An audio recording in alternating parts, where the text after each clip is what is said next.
We also know that as our economy has come roaring back, we've seen some price increases. Some folks have raised worries that this could be a sign of persistent inflation. But that's not our view. Our experts believe, and the data shows, that most of the price increases we've seen were expected and are expected to be temporary. Is the Taliban takeover of Afghanistan now inevitable? No, it is not. Because you have the Afghan troops have 300,000 well-equipped as any army in the world, and an air force, against something like 75,000 Taliban. It is not inevitable. Reality is you can't flip the global economic light back on and not expect this to happen. As demand returns, there's going to be global supply chain challenges. We've seen that in semiconductors, which are used in automobiles. That global shortage has slowed vehicle production, creating a temporary spike in car prices. That's a real challenge. My administration will do everything we can to address it.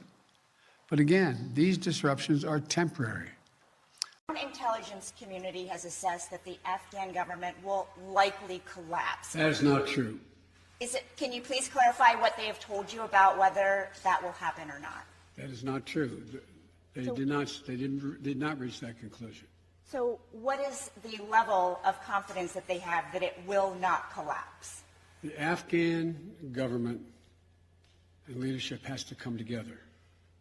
They clearly have the capacity to sustain the government in place. Lumber prices are another example. They spiked early in our recovery, but in recent weeks, they began to fall. They've fallen by more than 50%. In the hospitality industry, prices are returning to where they used to be.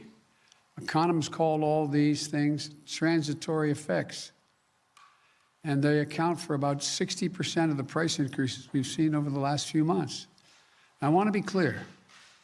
My administration understands that if we were to ever experience unchecked inflation over the long term, that would pose a real challenge to our economy.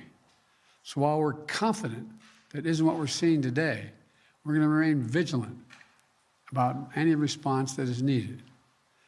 And do you see any parallels between this withdrawal and what happened in Vietnam, with some people feeling... None whatsoever. Zero. What you had entire brigades breaking through the gates of our embassy. 6, if I'm not mistaken. The Taliban is not the North Vietnamese army. They're not remotely comparable in terms of capability. There's going to be no circumstance where you see people being lifted off the roof of an embassy of the United States from Afghanistan. It is not at all comparable.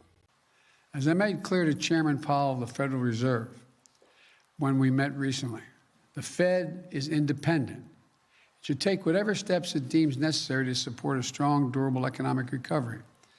But whatever different views some might have on current price increases, we should be united in one thing: passage of the bipartisan infrastructure framework, which we shook hands on.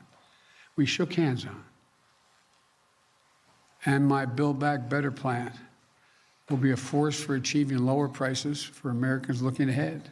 The question now is, where do they go from here? That the jury is still out. But the likelihood there's going to be the Taliban overrunning everything and owning the whole country is highly unlikely.